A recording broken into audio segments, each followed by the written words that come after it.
that is going to be speaking for the next hour, and a once again, very wonderful group. I'm going to introduce Margaret, and then I'm going to allow her to introduce and begin her panel. Just as an FYI, for those of you who are curious who I am and who I am not, I know I look very familiar, but I am not Mike Pence, and I am not Tim Cook. So just so that you know, I'm Kevin McClellan, and I am very happy to be here today to be your MC and to help with all of this. And with that, I want to introduce just another amazing woman. You know, I couldn't be happier to start off today being able to introduce just two amazing women, and Margaret continues that trend. Margaret Jackson has been in the area and community here for so long. I can't tell you how many organizations that I thread the needle in working with. And in each or most of those organizations, Margaret has already been there, is there now, or they're planning on reaching out and talking with her. She has just such wide-reaching knowledge and contacts and just engagement in our local community. And I couldn't be happier to introduce her as your moderator for the first discussion that we're going to be having today. And with that, I'll go ahead and bring her on stage. Margaret, welcome.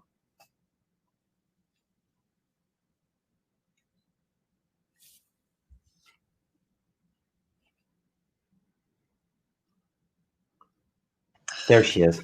Thank you so much, Kevin. We're in. Thank you so much for technology.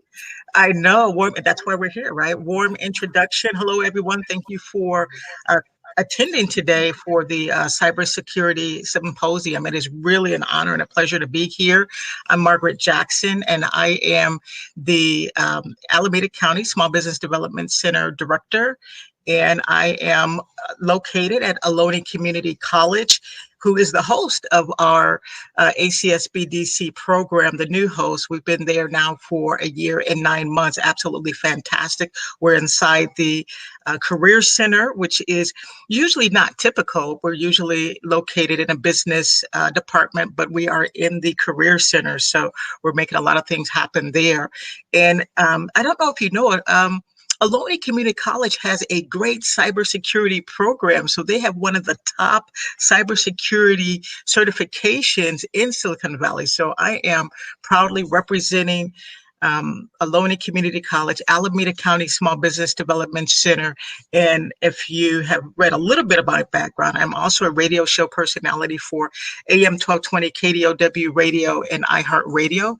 And that is Money 2.0 Business on the Edge. And so we kind of, I try to get so much information out to these small businesses. And as Julie Close shared, who is the district director here in San Francisco Bay Area, small businesses have been hit hard with this pandemic. It's the unprecedented times that we're in is causing us to look at things differently. And a lot of small businesses are pivoting. They are going to online platforms if they're able to do that, or they're restructuring everything. So with that being said, we are here to support you as small businesses, to help you get the information that you need so you can move your companies forward, that you can grow even in a pandemic, and really find different ways of doing business as well. And so I'd like to have Lan Jensen join me on the screen. She is Adaptable Security here and putting on this event. And so I want to give her an opportunity to share some information with you, a little video clip and maybe a little bit of a poll for you. Hi, Lan, how are you? Hi, Margaret. Thank you so much.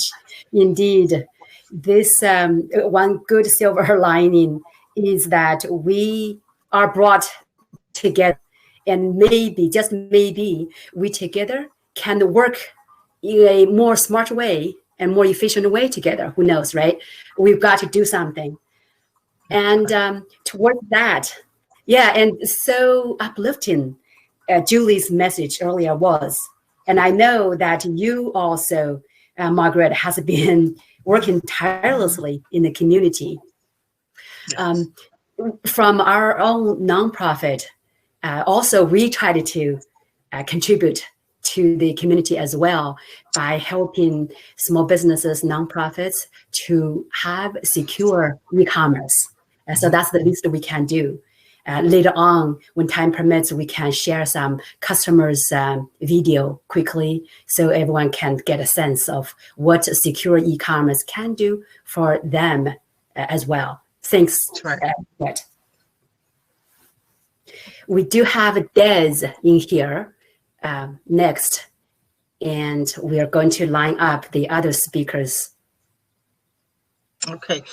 So with that being said, we want to go ahead and welcome Des Woodward to the platform. And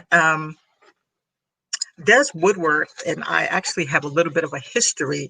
He has actually been on my radio show a couple of times, and Des Woodward is the Economic Development Officer for the city of San Jose. And I like to call the city of San Jose the Ichi of Silicon Valley, the capital of Silicon Valley. I kind of tease a little bit about that when I am on air to the rest of the world.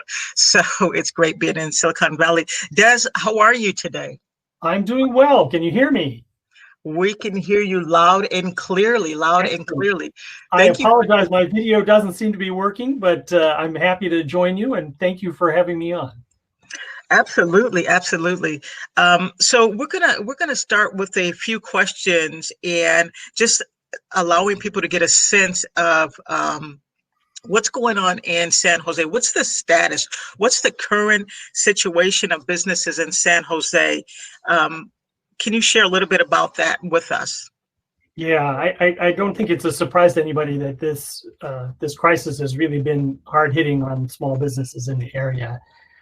It's until Wednesday, whole sections of our economy have been closed, and it hasn't been possible for many small businesses to actually be able to operate, and that obviously is a real problem. We do have the benefit of having recently been able to join in the state's orange level, and hopefully with good behavior on all of our parts, we'll be able to continue to do that. Earlier estimates for the downtown of San Jose was that 75% of small businesses in San Jose downtown were at the risk of closing this year. And that's a really heartbreaking statistic. And our hope is that it will be possible for people to take advantage of programs and keep themselves above water until we're able to get more engaged and have more opportunities for people, for them to take advantage of the orange levels and hopefully the yellow levels that would be coming along. The government efforts are just not going to solve everything. The city of San Jose recently issued a grant for rent relief that was $3.5 million, but sadly it just doesn't go as far as one would want. And so we really every business needs to step forward and take advantage of the resources that are out there, including those which allow them to get online safely with the cybersecurity issues, with assistance from organizations like Adaptable Securities or SBDC or SCORE. Right. Absolutely. So we're in this conundrum, this really tight spot with the pandemic, and I'm just wondering, what's the evaluation that you're making there? Are you seeing small businesses in San Jose really pivot and go to more online options with some of or maybe even coming up with new types of products and services? So how's the assessment going there? How's the evaluation going there in San Jose? Many businesses are making a successful transition. And one of the things that the group that I'm fronting for, I work for the city of San Jose, but the collaborative that I lead is called businessownerspace.com. And it's composed of about 30 small business assistance organizations, many of whom are able to help small businesses as they decide what avenue they're going to go towards in this virtual world that we're now in. And so their ability to help small businesses with that evaluation of whether or not the virtual world is the best one for them to go to, whether they need to pivot their business models, whether there are other resources, that's something that many of the BOSS partners can help with. So for instance, if someone were going to be interested in doing more e-commerce, there's an organization locally called Renaissance Entrepreneur Center, which offers workshops on how you can do that. Obviously, the SBDC has been a leader in this area, both in your area, Margaret, where you're on the east side, but also in the Silicon Valley area. And as a national organization, they have resources at FBDC or SCORE, as Julie mentioned, that really allow them to be of assistance to small businesses both here and elsewhere, at least in the United States. I know there are a lot of international people participating this year. Right. So it's good to know that there are, things this nationally. Other nations appear to also have a good deal of assistance in this area, and largely a matter of connecting up with the right people, either through local economic development or through the national organizations like SBA, which can make it possible for you to find the resources that you need to really tackle and take advantage of the resources that are out there to help you for free. And those are really great points. And so my final question, and just kind of, and if you're out there in San Jose and you're a small business, again, these are resources you can connect with. You can connect with Des Woodworth, and I'll give him an opportunity to share, again, Business Owner Space, how you can connect with him through that website. It's I've been out there. It's absolutely fantastic. Des has been doing just extraordinary work since I've met him, and obviously prior to that. But it's been my honor to be able to connect with you and have you on radio and just sharing what's available to the businesses in San Jose. So implementation, what's the really the affordability for small businesses in that e-commerce space, virtual space, and most business, a lot of business, especially micro businesses, I really want to say, don't really have that clarity on, wow, I've been doing business one way and now all of a sudden I can't get to my customers and I have to adapt, like adaptable security. I have to adapt. And what is that going to cost me? What does that look like? What are the resources out there? So what are you sharing with the small businesses that are coming to you?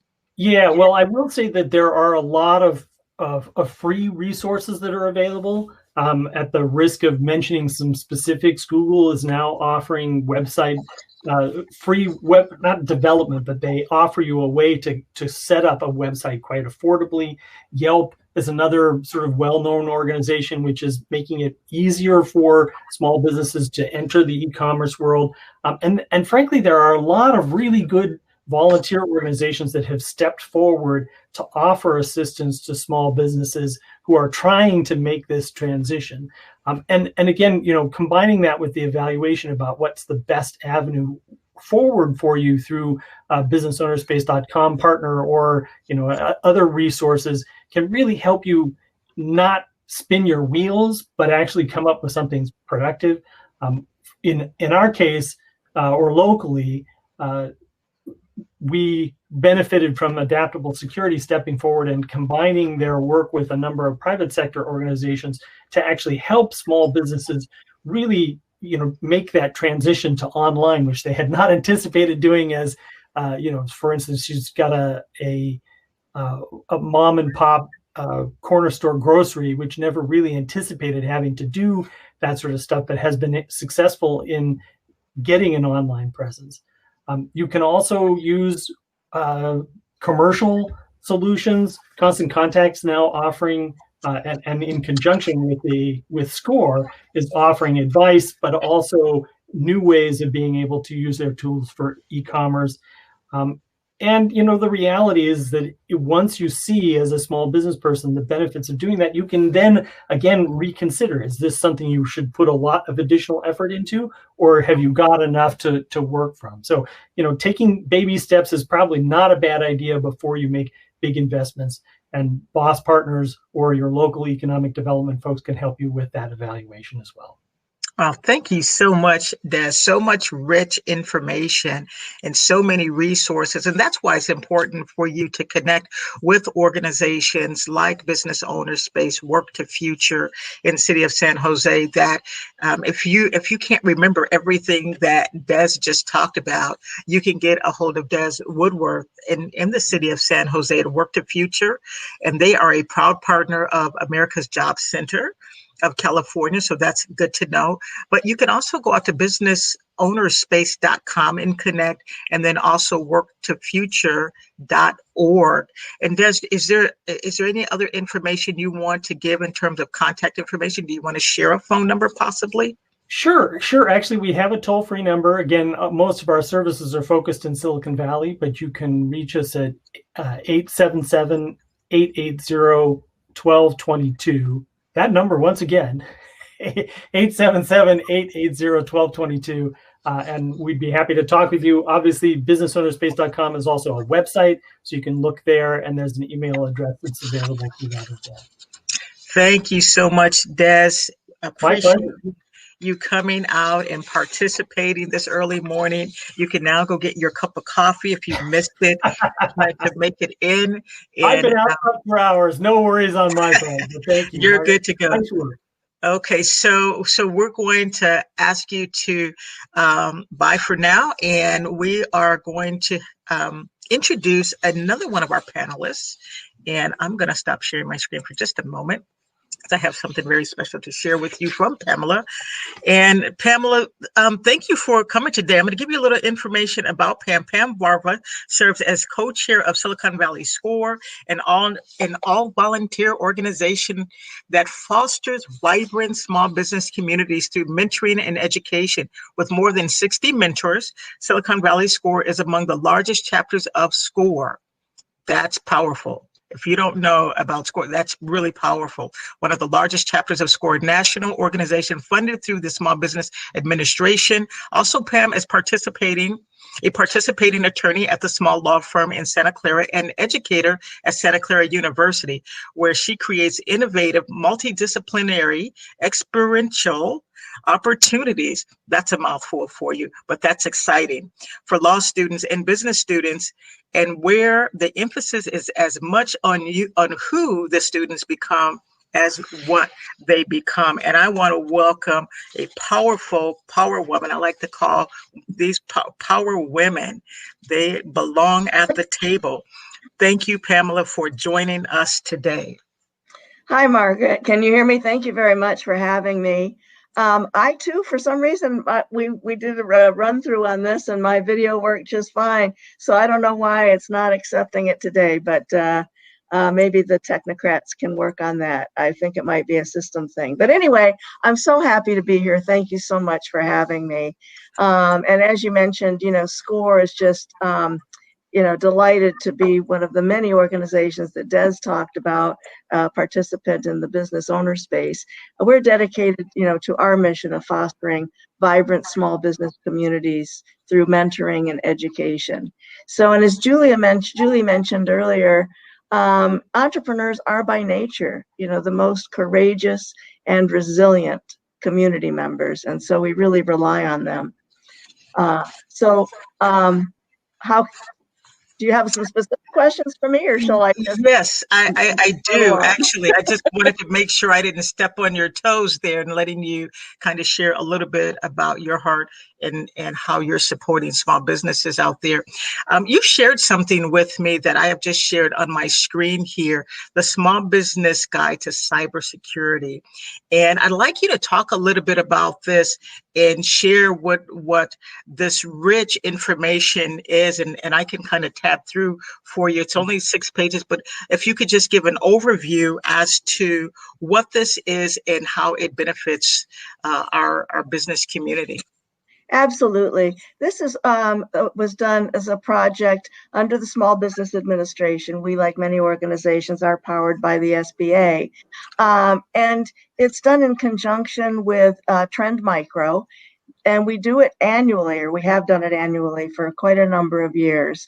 And the whole point is to give the status of the cybersecurity threat and best practices among small businesses.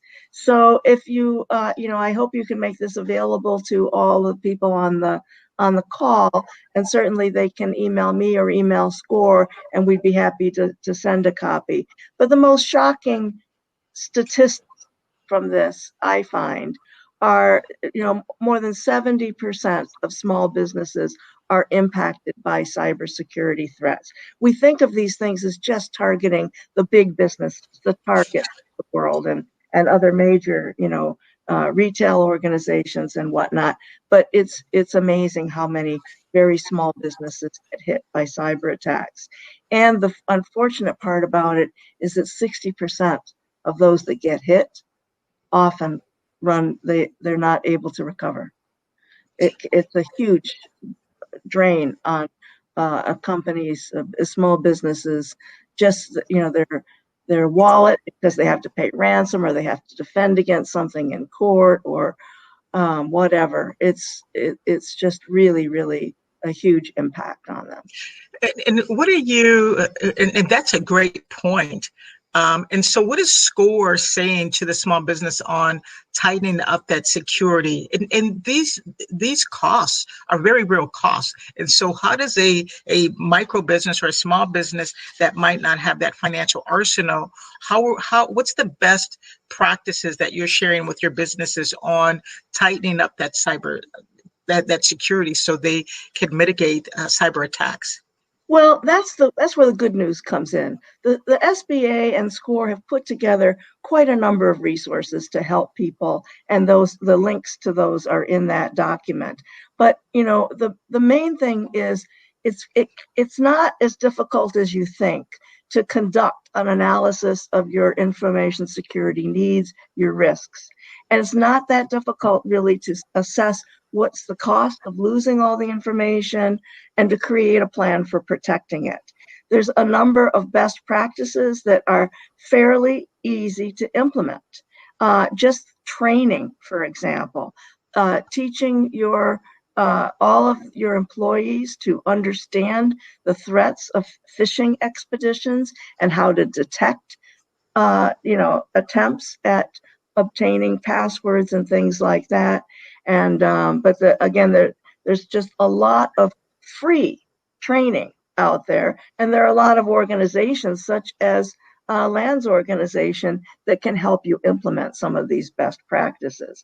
But the main thing is just to be aware, to assess, and to train. Absolutely. I think that's powerful messages. And I'm going to flip to page 3 here, where you're showing the five biggest, maybe I need to have my coffee this morning, 5 biggest cybersecurity risks that you're sharing. And I'm just going to tab down if I can. And so when you're talking about how to protect your business, like I see best practices at the bottom of here, human error. And so when we talk about human error for cybersecurity or attacks, what does that really mean? What could the small businesses learn today? And we know that IT security, they don't have an IT person. So right. What are some of those human errors, though, that they might be able to take away today and says that they might be doing, and you can give that nugget and they can rectify that today, real-time change? Right. The main thing is just to make sure all of your employees are aware and to be on the lookout for most of the phishing expeditions. And when I'm saying phishing, I'm talking about the PHI phishing. Most of these come through emails, and they will ask you for your password or for other personal information. And they often look very real, but there are hallmarks of the malicious emails that employees can readily be trained to look for. For one thing, where's the source coming from? What is the URL of the sending organization. And if it's not something that you recognize as being credible, then you want to, be on the lookout for that. And most people will not, most credible organizations will not request passwords or anything like that through an email. So they're just really common things that you can look for, and you can train your employees to be on the lookout for. But it's just that vigilance. It's just education, understanding, and commitment. Right. During this pandemic, we've had the EIDL and the PPP loans that many small businesses applied for. And for us, and maybe you saw the same thing at SCORE, I'm just curious. And I know that Julie Close, who was with us earlier and gave a great presentation, the SBA district director for the San Francisco Bay Area, what we found is that small businesses were receiving emails, just like you said, and they were posing as SBA representatives to try to get information from the businesses so they could hijack basically getting their funding that they were applying for, and those sort of things. Did you see those sort of attacks as well? Yes, I don't know that we actually had. Actually, our organization had an attack like that, in that we were someone posed as trying to obtain EDD funds as having been employed by our organization, right. Things like that.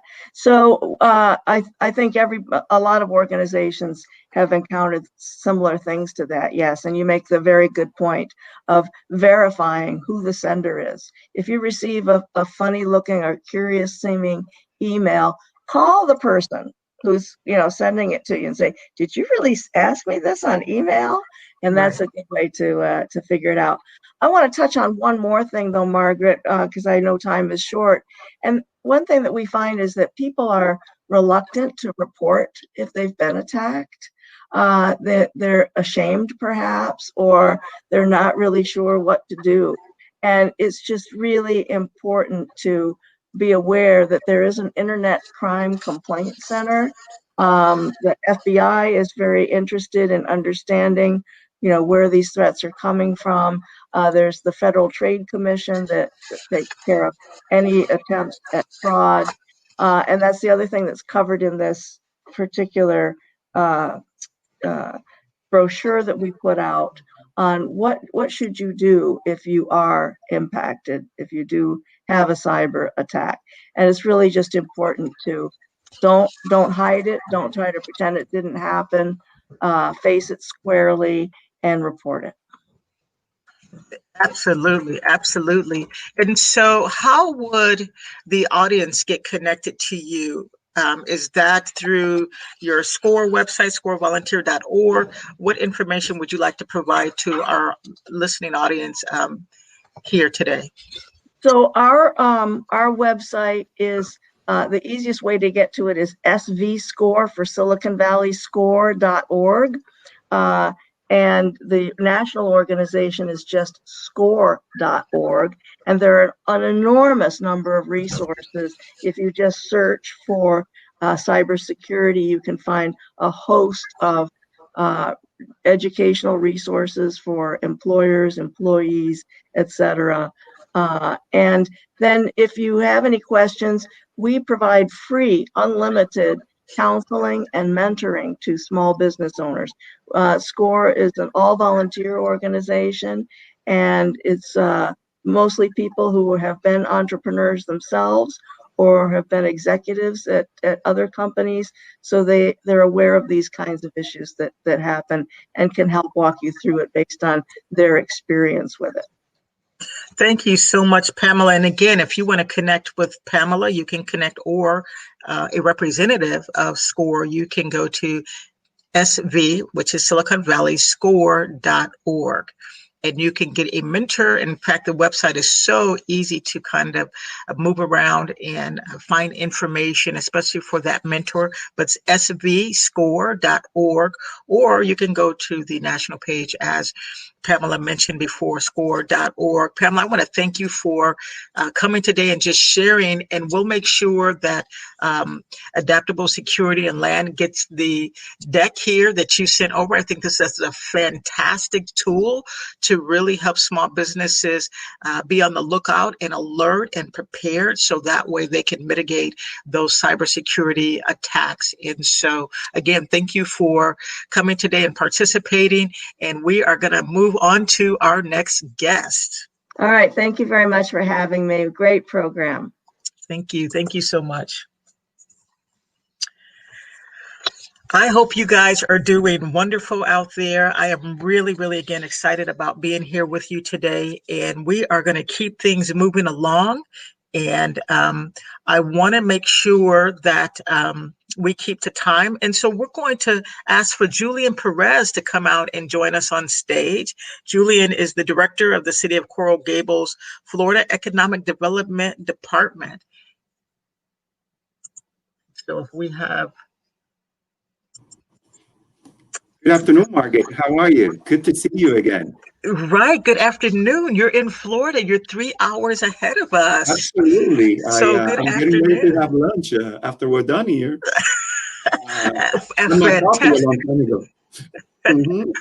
Fantastic. And so when you're done and I'm done, I'm gonna have breakfast and you're gonna have lunch, which is fantastic. Absolutely. But always good to see you and the rest of the members of the panel. Really enjoyed everything that has been said and the whole conference. And we thank you so much for having the City of Coral Gables be part of the conference and be part of this family from the West Coast. We have a lot to learn together. Absolutely. So let me ask you, get started with the questions here. So what was the most relevant economic development challenge for the City of Coral during the COVID health crisis, which we're obviously still in? What are those challenges? Yeah, very, very good question. And I think that one of the challenges was to understand what was that we were dealing with. That was not really a disaster, that it was a crisis. That there was a lot of uncertainty involved, but at the same time, that it was also time for opportunities. And we needed to look at those opportunities that may be available to us, during this very unfortunate, situation. So information was key during the first phase of the pandemic, or what we like to call Tier 1. And in Tier 1, what we did was we worked with our partners. And we made sure that we were on target when it came to communication, collaboration, and coordination. And we needed to go out there and find out what was the need of our small business community. We knew that it was going to be retail, the restaurants, leisure, and tourism, and so forth, that were going to be hit the hardest. So we needed to find out what was their need and how could we make these businesses transition during the crisis. So I would say that one of our biggest challenge in Tier 1 was the information, getting the information there. In Tier 2, our biggest challenge was to make sure that we were implementing the goals that we had set in our reopening plan. And our reopening plan is strategically and methodical based. Remember, we're dealing with a crisis. We cannot go in different directions. So we have to be very, very focused and very strategic. So in Tier 2, we needed to make sure that we were implementing a series of goals that we set out for ourselves. And one of those goals was to maximize the recovery reopening effort to provide new businesses tool and technological help to improve businesses' ability to communicate more efficient with their customers and the supply chain. To us, we were very concerned about the supply chains. A break in the supply chains would have been more devastating to our community. So at that point, that was our biggest challenge. As a result of that, we identified a number of activities, and one of those activities was the technical assistance program. The technical assistance program is divided in two parts. One is the technology that we work with our partners, Lynn and your folks in Silicon Valley, as well as the University of Miami, our IT department who is leading that effort, and also local experts in the field. And so that was one program. The next program was how do we improve business process by integrating technology. And then finally, we took a look at our land development code, and we tried to find areas in the land development code where we could relax some of the regulations, but at the same time, identify where can we, from a land use planning perspective, find opportunities. So as a result of that, we had been working on creating an innovative design district. And we're right now in that process of doing that, creating that district. So I think that was a little bit of the economic challenges, but also having some answers to those challenges as we move forward. I can tell you that is, you really have taken a strategic approach to supporting your small businesses. And I think many cities around the country can look at what you're doing as a model to really support and help their small businesses, right? Typically, when we're looking at a change in our economic growth, or in this case, a pandemic, a recession, and all of these different things, really, you're trying to get each home really different. So everyone's going to work, and they're either going to an employable job or they're a business owner. And so if we can get everyone healthy, then it gets our economy healthy. So our cities are built on people, right? Doing different things. And so if there's an effort to kind of build this infrastructure around them, then you have a comfortability of business owners who says, this is how I support my family. You know, we can't be closed indefinitely. It doesn't work that way. And so I think you're doing some fantastic things there in the city of Coral Gables. So let me ask you, what is the city of Coral Gables doing to retain existing businesses and attracting new businesses in this pandemic? Very good question again. Just like the city of San Jose and the other cities that we have been in contact with, Salt Lake City, city of Austin, and the District of Columbia. And I really want to publicly in this forum thank them for, hearing us and talking to us and allowing us to learn from them as we move forward. But one of the things that we're doing for our businesses is that we have already applied to the county for two very important grant programs. One is for a technical workshop grant, and that is to continue the work that we already started under the reopening plan, okay, to move our small businesses that really lack the technological know-how and behind in terms of the technology, and continue that education process, information process, and be able to bring the appropriate software and other information to them and help them. We have put together under the leadership of Raimundo, our IT, and this office, a group of professionals, including Len as part of that group of professionals, to help these businesses with any questions with the technology and so forth. And always keeping in mind the most important thing: how do we protect this business and how do we protect their customers? And that some of the colleagues have talked about. So with that grant, we're going to be expanding that knowledge base. And then there's a grant that we also applied for, and is now to provide the funding, the grants, okay, to make sure that these businesses can buy the technology and begin the process of transitioning to being more resilient and prepared for not only being able to effectively work within this crisis, but also if there's any other future either crisis or disaster, they are more and more resilient. Our goal is to, again, look for the opportunity, look at the short-term, intermediate term, and long-term, and at the same time, making all of these businesses more resilient. I can tell you one thing, that we have lost a number of businesses, especially in the restaurants, but we're gaining, as we speak, because of the program that we have and the approach that we're taking to economic development, the integration of technology and so forth. And I spoke about that yesterday at another international conference. We are gaining businesses are coming to our area, believe it or not, in the retail and in the restaurant. We have lost a significant number, but new businesses are coming in. All right. On the multinational perspective, we have attracted 3 major multinationals that are coming in the middle of the crisis. Friesland International, which is the 5th largest dairy producer in the world, is opening the Latin American headquarters right here next to my building. And then we have wealth management firms that are relocating to the area. Last night, I had an extensive conversation with a small firm that is also interested in coming to the city.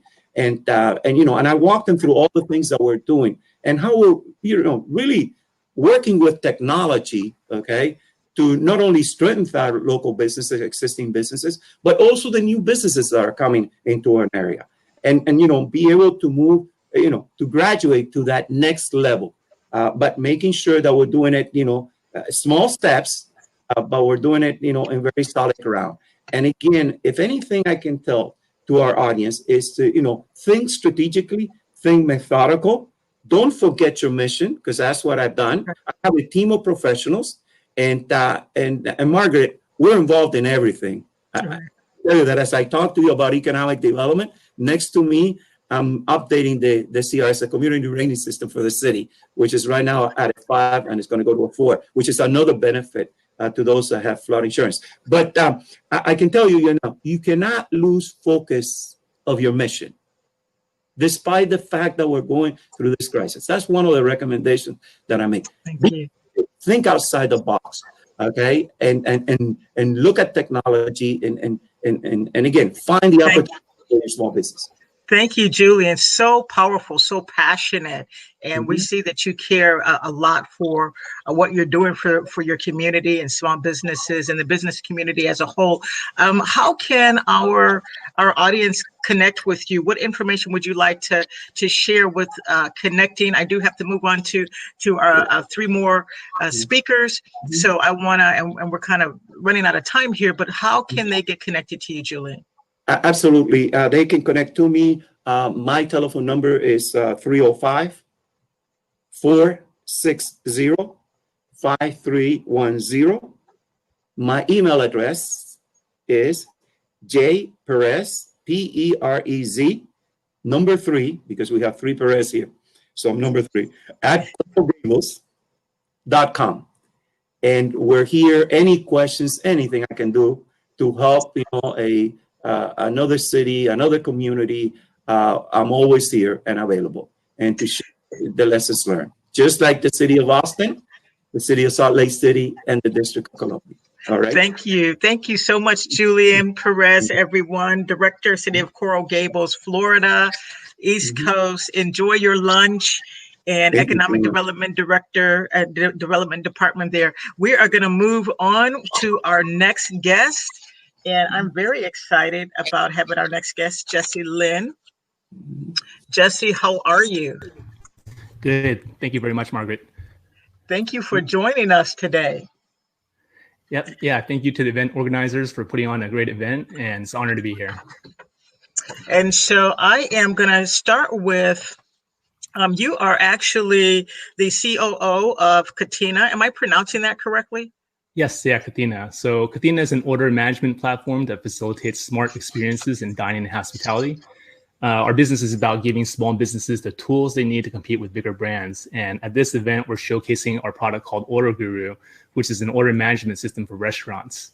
We're actually one of the sponsors of this event. So if you would like to check us out, we have a booth in the expo section. Now, so you're called the Order Guru. What does that mean? So Order Guru is a web and order management system that enables restaurants to deliver smart contactless experiences. We can be used in addition to whatever setup you have because we integrate with existing POS systems, or we can also be used to replace all of them. So when people think about these systems, they think about simple web-based or mobile-based menus, but there's actually a lot more to the experience to that. And it can probably be best seen in an example of how Order Guru can help restaurants and bars as restrictions related to COVID are eased. So imagine you and your family are at an outdoor dining patio, and then you sit down and you scan a QR code. The restaurant can actually know your table and seat location, and then using the group ordering feature that we have, the family can actually order simultaneously off of the mobile menus instead of fighting over the couple menus that they usually give you. The app actually shoots the order in the kitchen, and when the food's done, it'll notify the waitstaff to deliver it to you. And you can actually keep adding to the ticket as you would in a normal dining situation. You can get more drinks, you can get more desserts. Maybe you really like the restaurant, you can get a souvenir hat and t-shirt. So all this is possible through a single bill on your phone, and no one has to download anything. And it gets even more interesting when we use our community ordering feature. Okay, so tell us about what is the community ordering system, and how does it help smart cities? And when we say smart cities, are we presuming there's cities that are not smart cities? Right. So the community feature is something we built to enable collaboration. Several entities can collaborate together to offer a single experience, or a single entity can actually be several online. So I'm gonna give a couple of examples to better illustrate this and help you understand. A food court example is probably the easiest way to understand. So let's say you and your family are walking into a food court and there's 8 different restaurants there. Dad wants a burger, mom wants a salad, kids want pizza. Maybe the place at the end has really great chicken wings. And then even after you eat, you want to pick up a smoothie. Right. So right now we go through a lot of trouble of ordering from each one, or maybe mom and dad decides to sacrifice and eat with the kids. But the community menu actually allows all these restaurants to collaborate together and offer a single menu and experience, enhance their use of the shared dining space using Order Guru. Okay. The family can then place a single order and have everything brought to them. And so they get that one experience while Order Guru divides the ticket up behind the scenes to all the restaurants fulfilling the order. A single entity could also become multiple entities online, right? One restaurant can become multiple restaurants. So perhaps there's a chef out there who's super talented and they know how to cook Caribbean food, French food, and Korean food. So Order Guru could allow this chef to create multiple menus that can be browsed together or separately. And this enables the chef to operate like a ghost kitchen, even though there's really just one physical location, because there's now multiple digital restaurants. And I know I've been talking specifically about food, but the chef could be more creative than that. They could also offer groceries, cooking classes, recipes, a lot more. So all sorts of collaborations are possible and really limited by your imagination. A hotel, for example, could partner with nearby restaurants to offer food to their customers and do that last leg of delivery to the room. They could partner with dry cleaners and offer dry cleaning service, partner with tour operators and provide tour experiences for their guests, or even have grocery and toy packages for families when they arrive. City governments can also use the community menu to promote businesses in the community. So perhaps every month they want to feature a different business. So community menu allows the government to do that and reach the community in better ways. Okay, so this sounds fantastic. And how much does it cost? So that's something we thought about, and we're actually releasing a very compelling free plan that basically has all the features that I've shared about today. In the free plan, there will be support for 6 foreign languages, and we're adding more. And the power of that is you could have a customer ordering in Japanese, the waitstaff will see the order in English, and the back of the house could get the order in another language. It could be either Spanish, Chinese, Korean, whatever the back of the house staff needs. So for 2020, we're also waiving all our subscription fees. So if you want to try out one of our paid plans, you can actually do it without the subscription fee as long as you're willing to sign up. And we did this to help small businesses during this tough time of the pandemic. Wow. And so any cool products coming up? So we got a couple that I'm pretty excited about. The first one is Restaurant Guru. So that's basically an extension of Order Guru, and it focuses on the operations of the restaurant and helping a restaurant grow from one location to multiple locations in a scalable way. And the other is called Schedule a Meal, which will allow restaurants and catering companies to provide a portal for businesses that they'd like to provide meals to. So instead of the office manager running around collecting orders and then calling or email it in, it could be an experience that's provided to these customers. So you can check out our booth and learn more. Happy to share more there and give you a demo. Jesse, you are just amazing. And the restaurants on this call are probably jaw dropped right now. I know that I am. And we have a huge food program in Alameda County. And so we're definitely going to have to talk more. We have a food entrepreneurship training academy, and I'm sure that they would love to hear what you're doing. And I'd love to keep you on longer, but I do have to run and grab my last two guests to come on and share a little bit. But thank you so much for participating. How can our audience get connected to you? So they can visit us at www.ordergoo.ru, or you can visit us at kathina.com. You can also join our booth and talk to us there. We'll be there after this session. Perfect. Thank you for joining us today. Have a great day. Thank you. And our next guest, one of my favorite people, Assemblymember Kansen Chu, who has just been so active over the years in supporting small businesses, education, women in business, just a fantastic leader in our community. And so I would like to ask Assemblymember Kansen Chu to join me on stage. California Assemblymember Kansen Chu. Is he here? And so we're waiting for him here. And if not, also Lan Jensen can join me if the assembly member is not ready. And I believe she has a video and a poll for you. Hi, Lan. Hi, Margaret. Thank you. So I won't be long. So can someone help Assemblymember Kansen Chu in the background?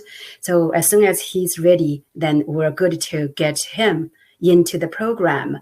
Because for him to take his time out of his busy schedule, we really wanted to hear that high-level decision-making perspective as well. Yes, absolutely. Right. So for this, for my time now, I appreciate your calling me back, Margaret. Let me just share 1 minute video from a customer that has gotten help through the pandemic, like our previous panelists, Des mentioned, and Pam also. This particular customer, believe it or not, is not even that far. She runs her business, mom and pop grocery store, very close in downtown, not far from the city hall. Okay. But when her business got caught up, you remember that one time we all were looking for yeast, for rice, toilet paper, or sanitizer. It so happens that she has all of them, but the problem is that she cannot get the word out to her customers. And therefore, business really suffered. Wow. And she had an employee, and it became very challenging to pay the rent as well as keeping her staff on. So we, through mutual friends, knew each other and came to help her in beefing up her secure e-commerce. And this is what she has to say about her experience. What I'm sharing here is, by the way, the website that we put up during the pandemic.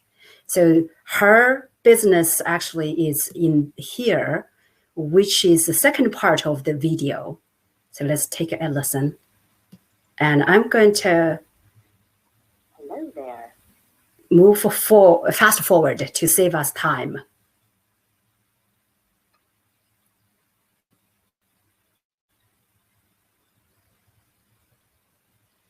In general, I got the opportunity to meet with Nan, which has been an amazing person. She's been helping her business along with the team cares.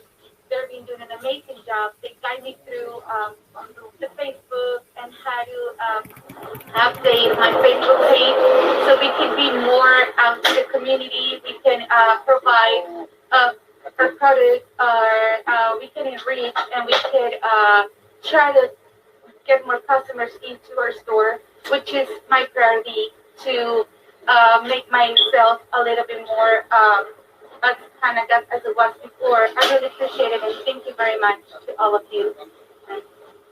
Be safe.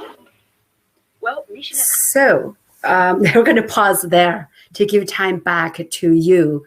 And I know, Margaret, your very good question next for me may be, how do customers, small businesses and nonprofits get to us for help? So you can see this is how they can get to us by providing just some basic information. It's a secure website, you can see. So it's just a business name, business contact name. If it's a store owner, then their name, their phone number, and email. If they know what exactly they wanted to get, they can type it in here. So that will save us time. And then they just click on submit. It's as easy as that. The team will get back to them typically within 2 days. Right now, it may be a little backlogged. Back to you, Margaret. Thank you so much, Lan Jensen. I appreciate you sharing that video, and it just makes us more aware as to and real as to what's going on with everyone during this pandemic. And so thank you for sharing that. I'm going to stop sharing my screen there. And so next we want to bring on Kansen Chu. Was he able to join us? I am looking for him to join us here on screen as well. So if we could have Assembly Member Kansen Chu, we'd like to get a couple of questions off. And while we're waiting for him, I'm just sharing a little bit of my information. And remember, I am the director of Alameda County Small Business Development Center here in Silicon Valley. Our host of the program is Ohlone Community College. A lot and most SBDCs are either in economic development, city economic development departments or colleges. And you'll see a lot of us in colleges, the SBDC program, which is a huge program. And we are fortunate and proud to be hosted by Ohlone Community College. We are located in the Ohlone Community College Career Center. And I'd like to mention, because this is a cybersecurity symposium, contact me if you want to know more information about Ohlone cybersecurity certification. They have one of the top certifications in Silicon Valley, and it would just be helpful to you to be informed. And so that is a great way to develop your professionalism. You can contact me at acsbdc.org or acsbdc@ohlone.edu, or you can call me at 510-516-4118. And if that weren't enough, Assembly Member Chu and Des Woodward, who was on with us earlier during this panel discussion, I'm also a radio show personality for AM 1220 KDOW and iHeartRadio. I've been on air for 9 years, supporting small businesses, encouraging small businesses as well. So we've had a lot of fun stuff working with and having people like Des Woodward, Assembly Member Kansen Chu. And I see Kevin is back with us. Kevin, good to see you. Looks like we're wrapping up there. Assembly Member Kansen Chu. Absolutely. Let's get some questions off to you. Kansen, good to see you, Assembly Member. Assembly Member Chu, let's get a couple of questions off before we're out of here today. Thank you, Margaret. Sorry for the technical difficulty. Yes, that happens. We understand. So can you share with us what's going on at the state level in terms of legislation and how small businesses should be looking at cybersecurity? Is there anything special that we should know about that you can share with us? Well, definitely, as a former small business owner, when this pandemic and the shelter-in-place order began, the impact to small business is really weighted on my mind. And that's why I spearheaded an effort to urge the governor to enact a statewide eviction moratorium for small businesses and the nonprofit. I brought together more than 20% of my colleagues to sign up for that letter. So we're happy that now the governor allowed this local city to pass their own ordinance to protect small businesses from eviction, and also advocated for more financial support, better application support, like language accessibility, language assistance, and a more streamlined process for small business to access loan and grant. In the legislature, we have passed a few important laws for small business and economic recovery. I will mention AB 1577, which allows small businesses to exclude Paycheck Protection Program loans from the gross income for state taxes. And also there's a SB 1447, authorized $100 million for Main Street Hiring Tax Credit Program for small businesses.